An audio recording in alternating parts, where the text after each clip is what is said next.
back in the bag again. Whoa, yeah.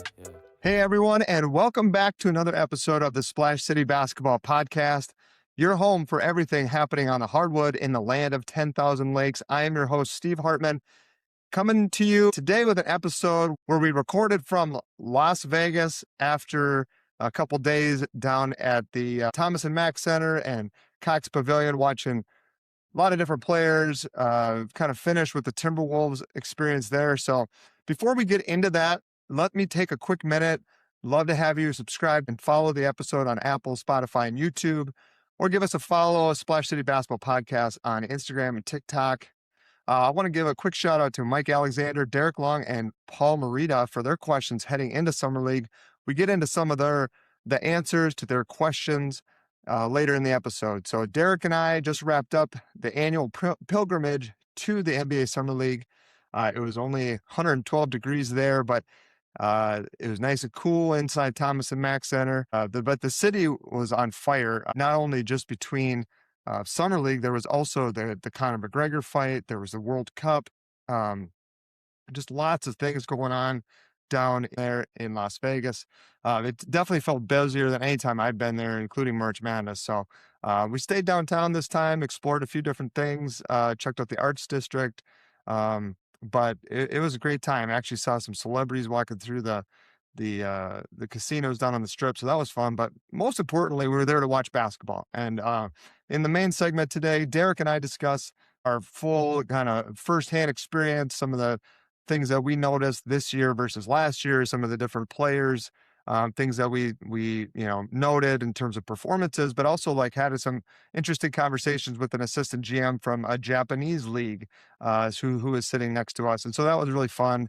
But we also talked about some of the local guys. So I was keeping my eyes on, Javon Hadley and Kendall Brown, Cam Christie from the Gophers, Cameron Carr played at Baylor, had some nice performances. So that's all coming up in today's show. Before we unpack the full Vegas experience, I got to run through a few other things here happening locally in the state of Minnesota. We're going to start with the Minnesota Lynx, who just wrapped up a good stretch after losing a heartbreaker to Connecticut. They finally bounced back and get the 380th record-breaking victory for Cheryl Reeve. She is now officially the most accomplished coach in the regular season as well as the postseason, to go along with her 4 WNBA titles. So they beat the Sun 86-80 on Wednesday. And then they won again against New York over the weekend, 90-85. So big win there against one of the best teams in the league. Looking up at the week ahead, Monday they got the Phoenix Mercury, a couple other games later this week. They're still navigating some injuries, but it sounds like Nafisa Collier is really getting close. That would give them a huge bump.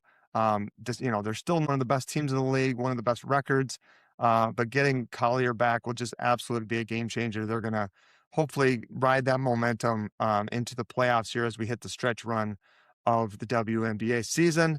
Also, T-Wolves continue Summer League play. So Isaiah Evans had his first game on Saturday. We'll see if he can build off that. He looked a little rusty. Rocco Zakarski's had some up and down moments.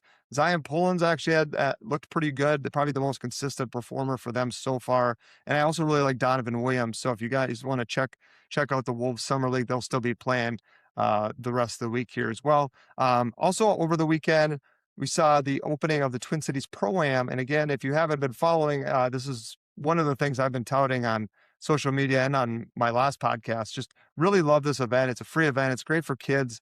Get some people watching basketball in the summer, watching some pros who play over in Europe sometimes. I know Dane Danjo was at Summer League, and he's potentially on a roster here. Jamison Battle got some good run with the Raptors last year. He might be playing. So you get some pros, and then you mix that in with the best high school players around, some of the local college guys from Mankato or Minnesota or elsewhere, but just Twin Cities natives. It's really fun event. Playing over at De La Salle. So that opened on Saturday. They play, I think it's Monday, Tuesday, Thursday during the week, but you can check out their schedule online. Just go to Twin Cities Pro-Am schedule and you'll find everything there. Hoping to get over there this week, but maybe it might be next week. Anyway, hope to see you there. And then the last thing I wanted to bring up was just the Breakdown Summer Basketball Series. This is a high school event, high school teams, not AAU. And so there's a lot of these events happening around. There might be one in your area. This weekend, they were at St. Michael Albertville and then up in Ada Borup. I know the Red Lake County Rebels, who were one of the best Class A teams, they took that event. Tuesday, it's at St. Louis Park. And then there are stops in Fergus Falls, Austin, Delano, Alexandria, Woodbury coming up later this week. So just a really fun event. If, maybe your local team is playing, check it out. Or if you just want to watch some really good quality high school basketball teams play and they're in your area, check them out. It's a great event. Good way to follow some of the teams that will be up and coming in the next season. And then lastly, I'm working on an article for Hitting the Hardwood covering kind of the Gopher players that I saw out in Las Vegas and guys that Gopher fans will be familiar with. For instance, Liam Robbins, right? Played his season with Minnesota, transferred to Vanderbilt. He was on the Knicks roster and some guys like that. So we'll talk about some of the Gopher players in my next Hitting the Hardwood article. But for now, let's take you to our recording from the Broken Yoke Cafe down in downtown Las Vegas, talking NBA Summer League. All right, another Summer League in Vegas has concluded for us. It's day 4, I believe, officially, but heading out to the airport shortly, enjoying some coffee. I'm here with Derek. Derek, it's 2 years in a row. Thanks again for starting this tradition. And any big thoughts on this year's Summer League that we witnessed? Yeah, I mean, it's always a great setup. Crowds were solid. Similar to last year, having the big draw with Cooper Flag. I mean, you expected it to be big, but it was still equally big this year. I think the Thursday stretch is the biggest spot for me right away. Your big stars are coming in on a Thursday, so it kind of pushes the casual fan to replan the weekend. We're going to have to get the okay to come out a little longer, maybe come out on Thursday morning instead of Thursday night, because we missed the big matchup between Devonsa and Peterson on Thursday night, which was all right. But you thought maybe the Conor McGregor fight, maybe they decided to move some things around, or because like last year, I think the Cooper Flag Dylan Harper matchup was Saturday, right? Right. Yeah.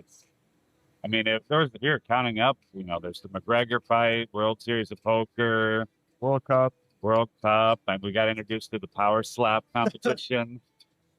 Power Slap was the highlight of the weekend, I think, maybe. Yeah, that was awesome. Yeah, it was a great. We did a little different. So last year, for those that maybe have interest in coming out, you did an Airbnb the first time. Last year we went to the Strip, stayed down there, and then this year we stayed downtown. All kind of different vibes, obviously. If you had to pick one, like how would you rank those and like your experience, just from like getting to the arena, enjoying the Summer League experience, not all the other stuff. But I would say getting to Summer League, they're probably even because all of them, you got to take a cab. I guess the Airbnb, we were able to walk, which was kind of unique. Like you walk out of the stadium and instead of waiting for all the cabs, you're going to start, hoofing it home. But in 99-degree heat, being outside for just a little bit is too much. Was it cooler that year that you were there? Because it's been 110, 112 this week that we've been here. So yeah, anything is impressive. We're not walking very far. Yeah. One morning we walked a mile. Wasn't even a mile to get coffee. Yeah. It was like, oh my God, 9 a.m. to 8 a.m. and it's just brutal. I think what makes this year unique is just that we branched out into different areas. Going to the arts district, which I assume they had an arts district but never had been, and I thought that was impressive. Yeah. So it's just breaking your norms, finding new stuff. Yeah. I think those are the big pieces. Yeah, it's different vibes. Obviously Fremont is different than the Strip, but it was fun. We got to experience it all, though. Spent a little time down there last night. And, the buzz with all these events going on was crazy. Buzzing. We got a private helicopter coming to pick somebody up. That's probably the big advantage of staying down the Strip is you see all the players walking through the casino. I mean, last night we saw at least 5 or 6 big names just kind of walking through. Yeah, Walker Kessler. We saw Brian Shaw, longtime Lakers coach. We saw Mel Gibson. I mean, that was pretty sweet. It was fun. Yeah, that was a big part of it. Although you saw the biggest celebrity of the weekend was the slap fight, power slap guy downtown in our hotel. It's my opportunity to get a photo with it. Just from the arena, like I think last year at my first time, I didn't really know. So there was a lot more like people like walking around. We ate at the arena, which is sure we didn't do much of. But like people were talking about that DQ line just being epic, and it's just I don't know. I'm just live so close to a DQ that I don't think about it. Other people are just enamored with it. So you got the one at the Excalibur, and you got the one at Thomas Mack Center.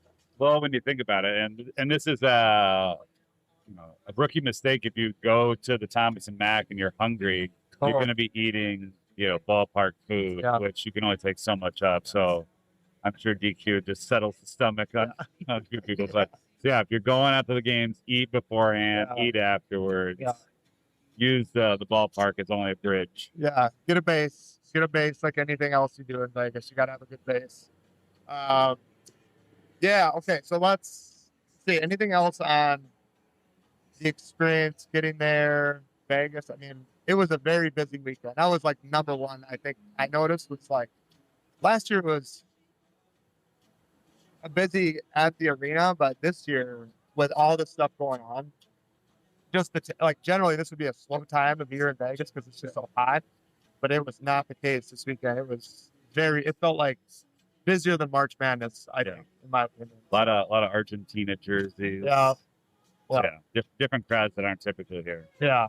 So, just let's talk about like the games and vibes. I think some people, I even had a buddy say like, "Oh my God, watching these games, it's like, who wants to go watch this?" And there is an element of some bad basketball at times, but there's also, our other friend yesterday mentioned how hard they play because it's like their jobs, their careers are on the line, and so you do get a mix of jacking up shots, and poor play, and out of control, but there's also like some really good effort plays, and I think that stands out to me as like how the games are played. Because there was a couple games we watched on Friday that were like 30-point blowouts, teams shooting like 20% from three and just jacking them off and not making anything. So that part is kind of hard to watch. But then there was that what game was it that was super close and compelling and really well with Miami and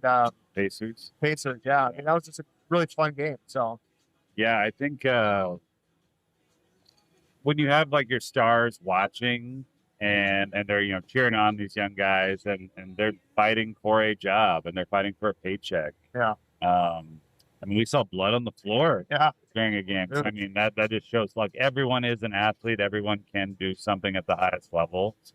And just to see them pushing themselves or extending for a dunk or a block when normally maybe they wouldn't.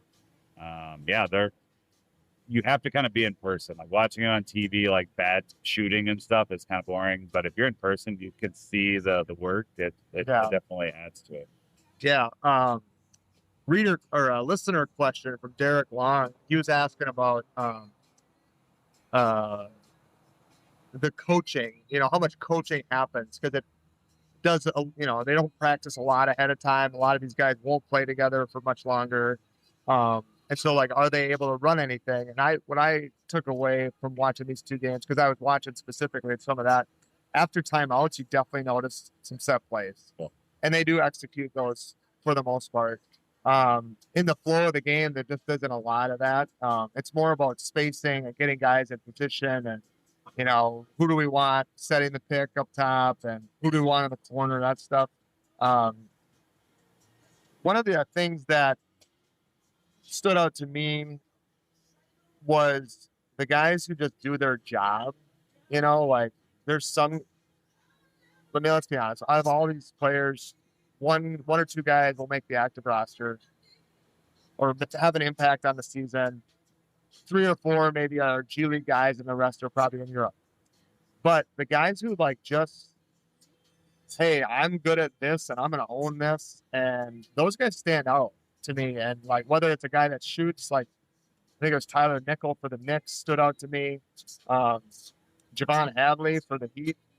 Cretan Durham Hawk did, like, just plays defense and hustles all over the floor. I mean, he's not great at anything, but he just does what they need. And those are guys that I think end up getting a role somewhere, because it's like, we don't need you to be the playmaker, ball handler guy. We got all-stars that do that in the NBA. But so just like, that's kind of interesting to me, watching the guys who just like accept that and don't try to do too much, because the guys that do too much end up turning it over, taking bad shots, and it's kind of hard to watch at times. So.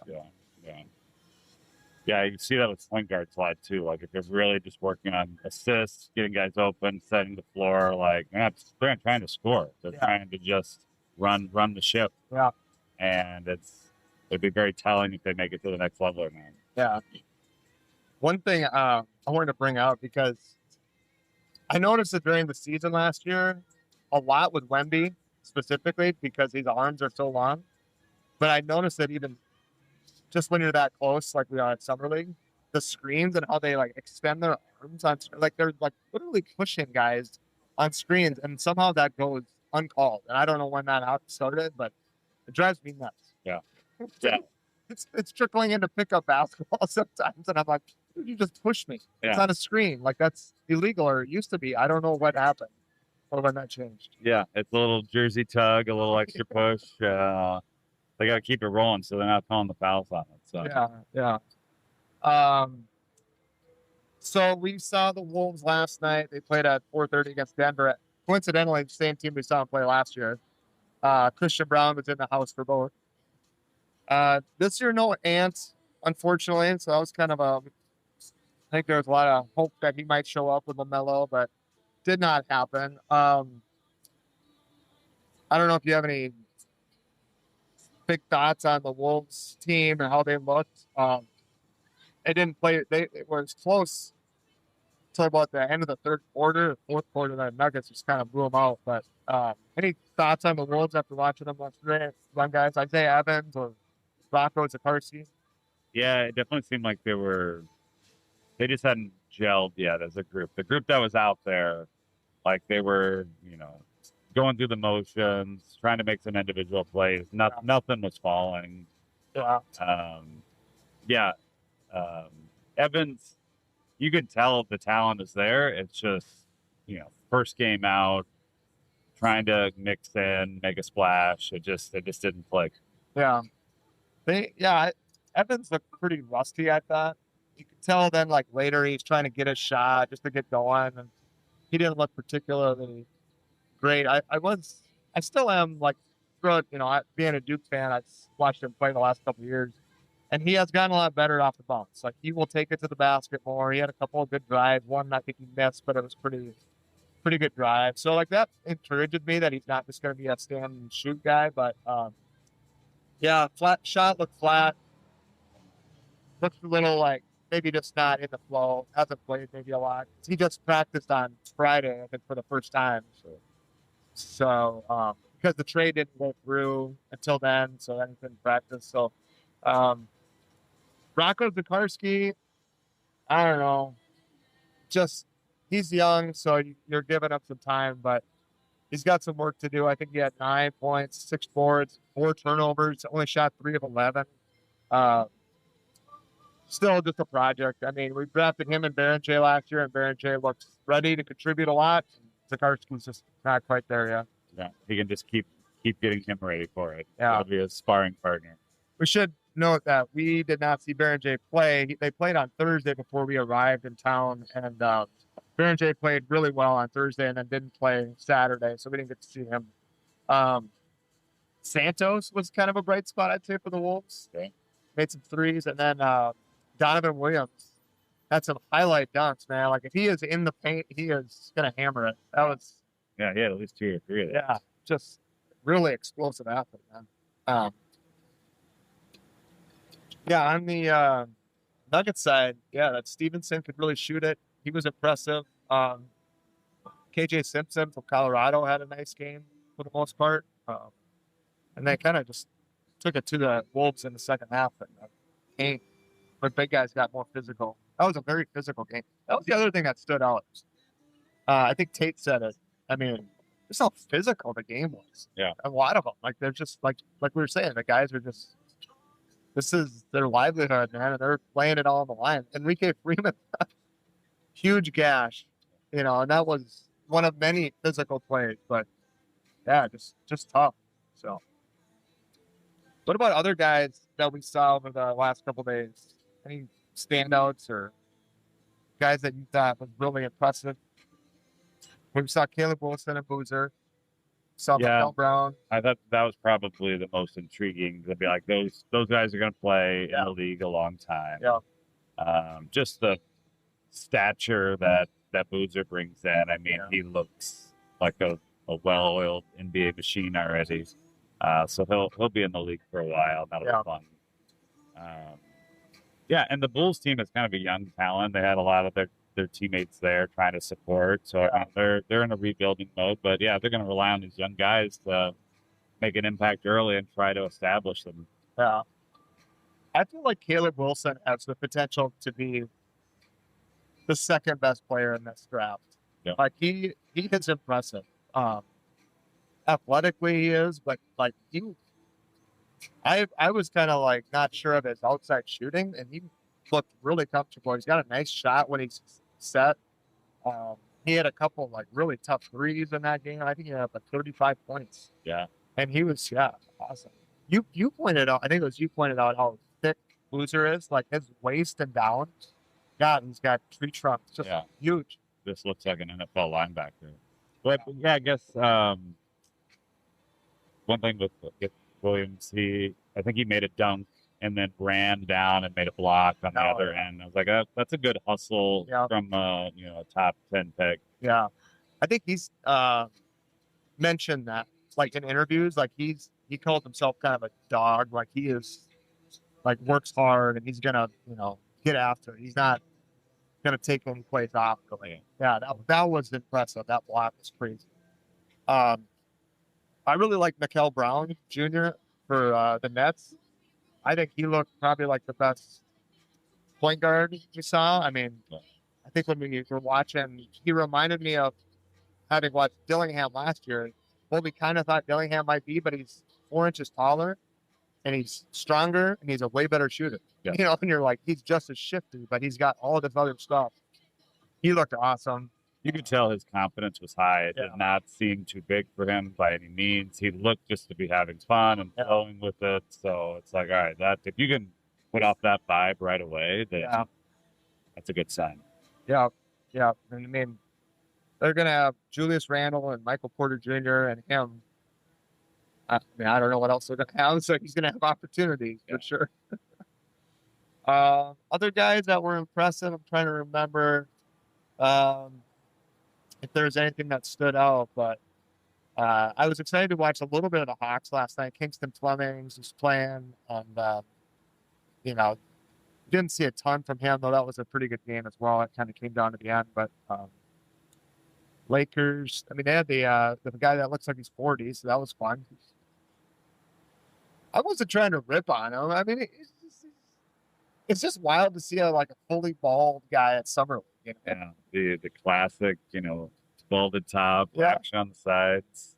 Looks like he could work in like your data team at he's gonna crush some pickup or YMCA leagues. I mean, he's that guy. You could tell. Don't even remember his name, so that's sad. But let's talk a little bit about. We'll get to some of local Twin Cities players, but you were talking to a woman sitting next to you who was an assistant GM for a Japanese team, or a league, right? Or a team in a Japanese league. It's interesting conversation. I wasn't listening, so you got to tell what. It just highlights the international presence that certain countries are trying to build. And so she was an assistant GM for the newly rebranded B League And there's, I think, about 26, 27 teams in this league. And her goal for the next couple of days was just kind of going through scouting players. You have these players who just aren't going to make rosters, but, could really elevate another league and could stand out and potentially start right away. And they can, entice people to come over and take a big contract to where they're might have to give up on the NBA dream, but they can keep playing basketball. They can get paid, and that's a choice I think a lot of these players have to make is which route do you want to go. But doing a quick glance at the website for this B League, it's like the branding looked good. Some of the team names were interesting. I was like, all right, I would get down to the Japanese basketball jersey. That could be kind of fun, and just to see the presence there. And I think she really wanted to see Yuki and see him playing, and he's just a fan favorite. So I think these leagues are going to continue to build up, continue to give so many of these kids opportunities. But yeah, like I don't think there's an assistant GM pass you can buy. So she had an agent pass on to just get out and mix it up. So yeah, that's cool. Those are like cool stories that, this has really become, Summer League has kind of become like an annual like basketball event, not just NBA Summer League. It's just, there's college coaches, there was EYBL tournament in Vegas this weekend. There's youth tournaments in Vegas. So there's just like a ton of people related to the game. And it's just interesting to talk to people like that. You talked about Yuki Kawamura, who's fan favorite at Summer League. He was last year too. He's an exciting player. He's actually really fun to watch. He's 5'7".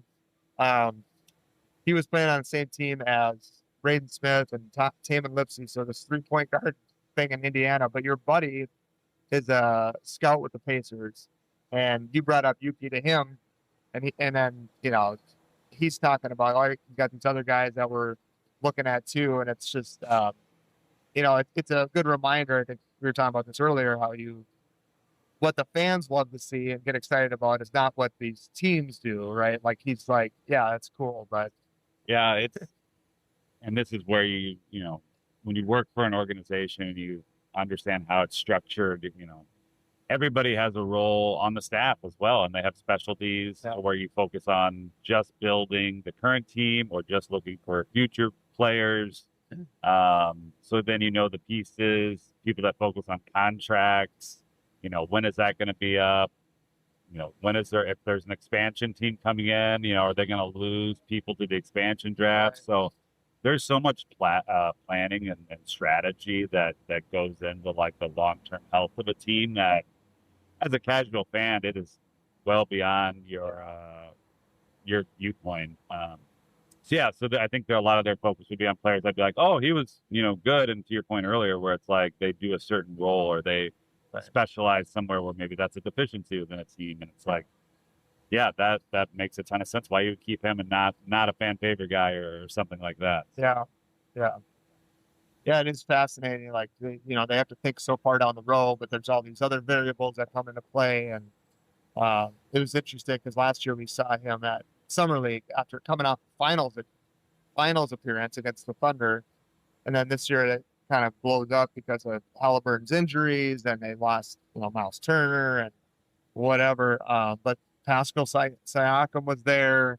Who was sitting next to him?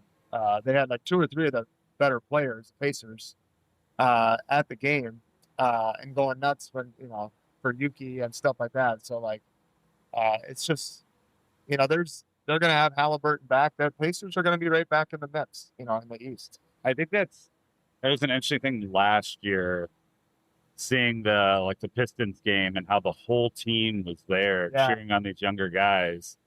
And, you think that has an impact, especially if some of these younger guys come up and you have your whole team there cheering you on. And then the Pistons had a great season last year. So it just shows there's some camaraderie there. Yeah. To where teams that don't have anybody there, it's like, what's the locker room like? Do they have a bomb? Yeah. Guys, I saw that at the Mavs game last night. Like, there was a ton of Mavs players there, working the crowd and, sitting together. So it's like, all right, they're trying to build something there. And I'm sure that's pushed by their organization. Yeah, Koopa Flag was there signing autographs for pretty much anybody that he could reach from Yeah. the floor level. About halfway around the stadium. Yeah, it's crazy. But yeah, I think, that's one of those things that shows up. Like, as a Wolves fan, I noticed that there weren't really any Wolves players. Finch was there, a bunch of the assistant coaches were there. Tim Conley obviously was there, but you didn't see Ant, you didn't see Jaden, you didn't see Rudy. Not to say that means anything, but it's just it was something that stood out to me. I was like, huh, that's why. Yeah. When you got these other star players there too. But anyway, any other, like, before, I got a few things on some individual players, but any other, trying to think of what else we experienced while we were there, things that stood out. I mean, we did talk about Papa Shot this year, but It still had a presence. They weren't really pumping it as hard as last year with like a ESPN right. Qualifier. There were definitely more activations with sneaker cleaning and custom sweatshirt builds. Well, and I think, you look at the NBA experiences and what they offer, and I think it probably ebbs and flows on, when they can pull in NBA talent to have them come in town. I'm sure logistics is very tough to manage, but I don't know. It's going to be something to keep an eye on the next couple of years. If they add an expansion team in Las Vegas, that just seems like a unique opportunity to really expand and blow some things out with Summer League and making it just extra fan friendly. Yeah. I don't know what the timeline is for expansion, but the one cab driver we had that seemed pretty knowledgeable brought up that they were going to name them the Jacks. Yeah. Which was interesting because, the WNBA team is the Aces, so you got the Jacks. Can't be the Kings. No. So you got the Jacks. So I don't know if that's breaking news or if that's well known. Sounds legit, yeah. But yeah, that's kind of cool. Let's see what else. Let's look at a few players. So just, I was kind of keeping tabs on some local guys and how they were doing. Javon Hadley probably got the most run. Cretin Hall, Colorado, Louisville player. He's one of those guys that to me was kind of like the epitome of doing your job. He is not scoring 15, 20 points a game. He's going to get you 8. He's going to get you 5, 6 rebounds. He's going to get you 4 assists. He's going to play awesome defense. He got in a lot of switches. He was kind of playing that 3-4. And, just really impressed with him, as a role player. Kendall Brown from Eastridge played at Baylor. He also played for the Heat. He did a few things. He's one of those guys that gets off the bus and you're really impressed. But he doesn't do a ton in impacting the game. But cool to see him there. So 2 guys from the East Metro playing in that game. Didn't see Trey Holloman get on the floor. Didn't see Dawson Garcia on the floor. Former Gopher and Vanderbilt player Liam Robbins played a little bit for the Knicks. Nothing super impressive from him. And let's see, who else? Oh, Trey White from Kansas. I was really impressed with. I thought he looked really good and has good size, shot the ball pretty well, and he plays great defense. So he was a good player at Kansas. Played at Illinois before that. He was impressive. Cam Christie played. We did see Cade Tyson. Now, I was shocked he didn't make a summer league team, but we did see him last night as well, walking through one of the hotels. So he's around, probably trying to get a spot, trying to get added to a roster somewhere. Another guy that I was impressed with that local Twin Cities, Minnesota folks would know is Cam Carr, son of Chris Carr, former Timberwolf, who still does some training in the Twin Cities. Cameron, playing for the Lakers. He's just he was a guy that the Wolves were at 28. I was super excited for, but I think he went earlier. Just 6'7" wing, explosive scorer. So he's looked pretty good too.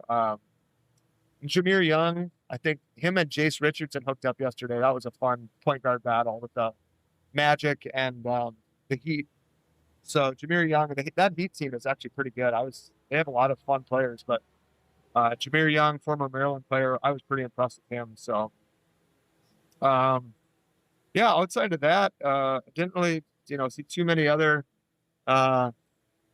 local players having big impacts, but, we'll see if any of them make a roster. Cam Christie, I would expect to make the Clippers roster, just based on his, he's had a good couple of years in that organization. So, yeah, we forgot to mention Jaylen Brown showing up yesterday, and he was like the big star that showed up. So that was cool. That was the Sixers game after the big trade with Boston. So it must have been the first introduction because he held up the jersey. So that was like probably first debut of holding the Brown Sixers jersey. Yeah, Nick Nurse was on the broadcast, and then at halftime they had the Jaylen Brown Sixers jersey reveal or something. I don't know, but yeah, that was a cool moment. Yeah, there's just when those guys show up, there's definitely like a buzz.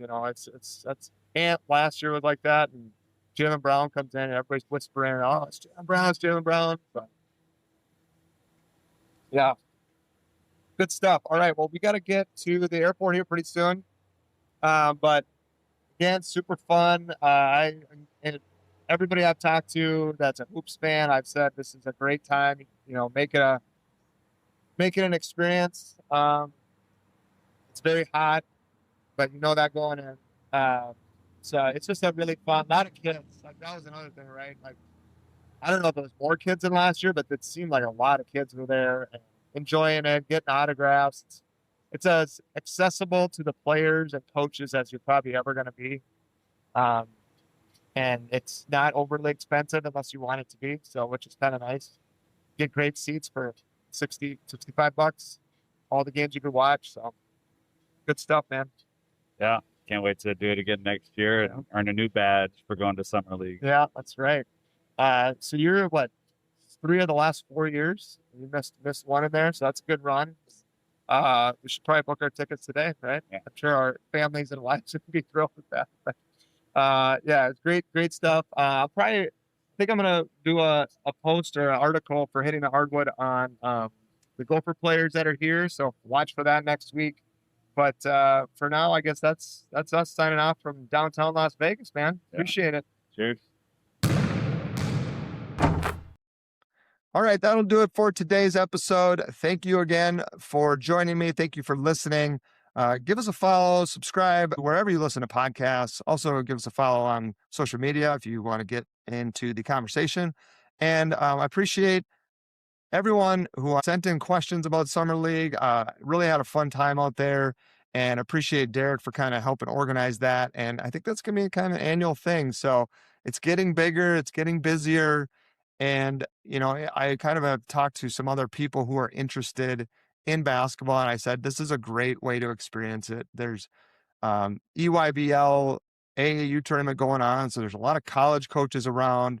A lot of players kind of milling around. It's about as good an access as you can have. And for those with kids, especially younger players who are really interested in the game, Summer League's great because there's a lot more access to players and autographs, coaches, things that, you just don't get during a regular NBA season. And so if you have someone who's really a hoop head like I am, it's a great experience. It's becoming more than just NBA Summer League. It's becoming kind of an annual basketball tradition of fans and players and GMs and coaches getting together and enjoying the game. So if you can withstand the blast furnace of Las Vegas in July, definitely worth it. So again, thank you all for listening.